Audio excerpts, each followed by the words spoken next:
Medical की पढ़ाई कर रही आगरा की राशि गुप्ता गुरुवार को अपने घर पहुंची, जहां उन्होंने बातचीत में बताया यूक्रेन के सैनिकों ने भारतीय छात्रों की हालत बहुत खराब कर दी है। एक तो खाने को खाना नहीं ना पैसे, ऊपर से यूक्रेन के सैनिक मारपीट। टर्नोपिल नेशनल मेडिकल यूनिवर्सिटी में किस चीज़ की पढ़ाई कर रहे थे? मेडिकल की। क्या वहाँ के हालात है, जो वहाँ से आप आए हो तो वहाँ के हालात थोड़ा सा बताइए, क्या हालात है वहाँ के अभी? वहाँ इस समय तो बहुत बुरी हालत है, मतलब कोई वहाँ रह नहीं सकता, क्योंकि वहाँ पे दिन रात एयर स्ट्राइक के लिए सायरन बजते हैं, तो लोगों को बंकर्स में जाना पड़ता है। और वहाँ इस समय एटीएम में पैसे नहीं निकल रहे थे, क्योंकि एटीएम खाली हो चुके हैं। और लोगों को खाने की भी प्रॉब्लम आ रही है, क्योंकि जल्दी से वहाँ पे जो स्टफ़ होता है खाने पीने का, वो ख़त्म होता जा रहा है। तो जैसे कि वहाँ पे बहुत दिक्कत हो रही है खाने पीने की, पैसे भी नहीं मिल रहे हैं वहाँ पे। भारत के जो दूर वहाँ पे जो है लोग कितना हेल्प कर रहे हैं, वहाँ के लोग कितनी हेल्प कर रहे हैं आप लोगों की?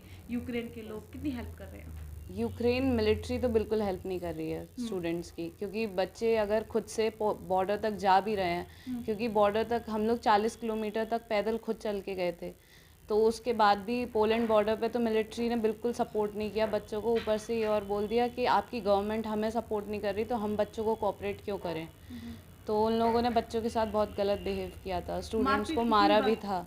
लड़कों को स्पेशली अगर कोई गलत वीडियो उनकी करते हुए बना भी रहा था, तो वो उनके फ़ोन तोड़ दे रहे थे वहीं पे।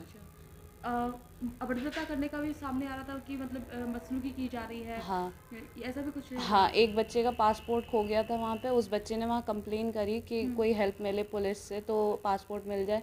उन लोगों ने उसको उल्टा मारा और फेंक दिया उठा के। आपने टिकट कब करवा ली थी वहाँ से लौटने के लिए? मेरी टिकट मैंने मार्च की कराई थी कि मैं 12 मार्च तक आ जाऊँगी, लेकिन उससे पहले ही ये सारी हालत वहाँ ख़राब होने लग गई थी। जैसे और भी छात्र वहाँ से लौटे तो उन्होंने ये कहा कि हमें यकीन नहीं था कि युद्ध हो जाएगा, क्योंकि हमें एंड तक हमारी यूनिवर्सिटी यही बोल रही थी कि सिचुएशन अंडर कंट्रोल है, कुछ नहीं होगा, आप लोग अपनी पढ़ाई करते रहें। इसलिए उन लोगों ने ऑफलाइन ही रखी हुई थी पढ़ाई। लेकिन जिस दिन कीव में मिसाइल गिरने लगे, शेलिंग स्टार्ट हो गई, उसके बाद उन लोगों ने हमारा ऑनलाइन प्रोसेस किया था। कैसे वहाँ से निकल कर आई, थोड़ा अपनी जर्नी बताइए, थोड़ा सा कैसे निकल कर आई वहाँ? जिस दिन 25 को कीव में अटैक होना शुरू हुआ था, उसी दिन सब जगह हल्ला मच गया कि मतलब अटैक होना शुरू हो गया है, वॉर स्टार्ट हो चुकी है। तो उसके बाद ही यूनिवर्सिटी ने हमारा प्रोसेस ऑनलाइन कर दिया। और फिर तभी सारे बच्चों को, जब टर्नोपिल में सायरन एयर स्ट्राइक के बजने लगे और सबको बंकर्स में भेजना शुरू किया, तो उसके बाद बच्चों को लगा यहाँ से निकलना ही बेटर रहेगा। तो उसके बाद सारे बच्चों ने मिलके, कैसे होकर आप वहाँ से निकली? पहले तो सब बच्चों ने टैक्सी करी थी मिलके, क्योंकि वो भी एजेंट्स वगैरह कुछ नहीं कर रहे थे वहाँ के। तो फिर उसके बाद पोलैंड बॉर्डर पे उन्होंने 40 किलोमीटर पहले ही उतार दिया टैक्सी वालों ने। तो वहाँ से हम पैदल गए टैक्सी से, मतलब पैदल जाना पड़ा, क्योंकि टैक्सी वालों ने हमें 40 किलोमीटर पैदल उतार दिया। तो फिर उसके बाद जब हम वहाँ पहुँचे, तो मिलिट्री ने हमें अंदर जाने नहीं दिया।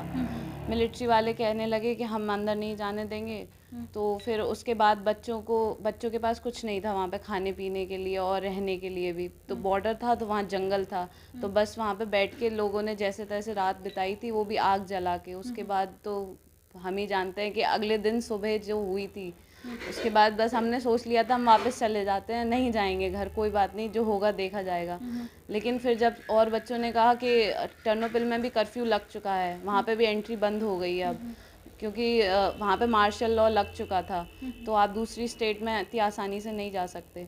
तो फिर उसके बाद हम लोगों ने पोलैंड बॉर्डर से, आप लोग मतलब चलते रहे? हाँ, पोलैंड बॉर्डर से हम हंगरी बॉर्डर पे गए थे। तो हंगरी बॉर्डर पे भी वहाँ चॉप स्टेशन था, तो वहाँ पे नाइजीरियंस की लाइन लगी हुई थी। तो नाइजीरियन स्टूडेंट्स को भी वो इमिग्रेशन दे नहीं रहे थे, तो इसलिए उन्होंने वहाँ पे हंगामा कर दिया। तो वहाँ पे भी यूक्रेनियन मिलिट्री आ गई थी।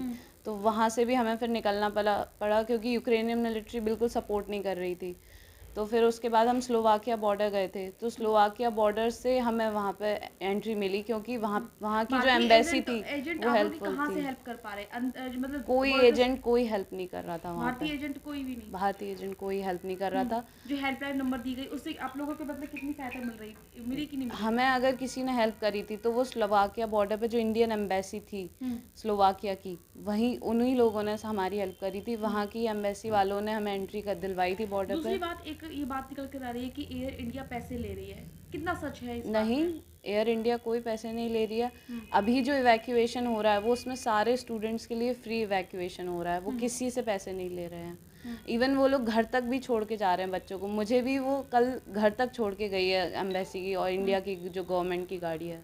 जो दिक्कतें हैं वो मतलब यूक्रेन के अंदर है, भारतीय एजेंट वहाँ पे हेल्प नहीं हो रही, सिर्फ बॉर्डर पे ही हेल्प हो पा रही है थोड़ी बहुत। हाँ, जो हेल्प मिल रही है आपके सिर्फ साथ की बॉर्डर जो पे। फ्रेंड्स थी वो कितने अभी वहाँ पे फंसे होंगे वहाँ पर? अभी तो बच्चे वहाँ फंसे हुए हैं क्योंकि बॉर्डर पे हर किसी को बॉर्डर क्रॉस करने को नहीं मिल अन्य रहा है देशों इतनी के भी आसानी छात्र से। वहाँ पे होंगे, तो उनकी सरकार है क्या, उनकी हेल्प हो रही है कि किसी भारत के लोग वहाँ पे हेल्प हो पा रही है?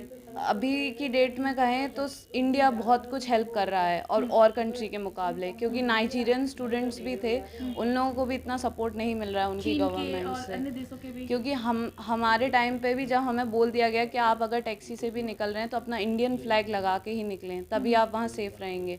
तो हम लोगों ने वही किया था, अपना इंडियन फ्लैग बनाया था और लगा के निकले थे। और बाकी कंट्रियाँ भी यही ट्राई कर रही थी कि इंडियन फ्लैग लगा के ही सही, लेकिन यहाँ से निकल जाएं। अब दिमाग में क्या चल रहा है वो आपके?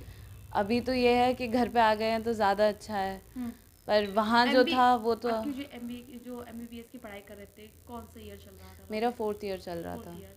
तो अभी पढ़ाई तो अभी पूरा अभी तो उन लोगों ने 28 मार्च से 12 मार्च तक की छुट्टी कर दी है, बट उसके बाद इन्होंने बोला है कि ऑनलाइन कंटिन्यू करेंगे। राशि की मां मंजू गुप्ता ने मोदी सरकार का शुक्रिया अदा कर। मेरा नाम अंजू गुप्ता है। अंजू जी, आपकी लड़की घर आ चुकी है, क्या कुछ मन में चल रहा था इतने दिनों से? कितनी कोशिशें परिवार द्वारा की जा रही थी, कैसे कैसे के प्रयास किए आपने? हम तो कुछ भी प्रयास नहीं कर पा रहे थे यहाँ पे, बस सरकार से हमारी गुहार थी कि वो मदद करे हमारी। तो मोदी सरकार ने हमारे लिए बहुत हेल्प की है, डोर टू डोर बच्चों को भेजा है। वहाँ से भी जो परेशानी आई वो यूक्रेन के अंदर ही आई थी, यूक्रेन के बॉर्डर के बाहर कोई परेशानी नहीं थी, लेकिन यूक्रेन वाले सैनिक जाने नहीं दे रहे थे तो बच्चों को परेशानियाँ फेस करनी पड़ी। वैसे जब से स्लोवाकिया पहुंची वो, तब से उन सरकार की पूरी मदद थी। एम्बेसी ने खाना पीना होटल सब कुछ प्रोवाइड कराया। तो मन में ये अच्छा लगा अपनी कि हमारे देश में भी ऐसी सरकार, हमेशा यही सरकार रहे। हम तो यही चाहेंगे, क्योंकि हमारा बच्चा क्या, पूरे देश के जितने भी बच्चे फंसे हुए थे उनको सबको बहुत अच्छी सहूलियत से भिजवाया जा रहा है। जो रह गए, मैं तो चाहती हूँ बच्चे वो भी निकल के बाहर आएँ।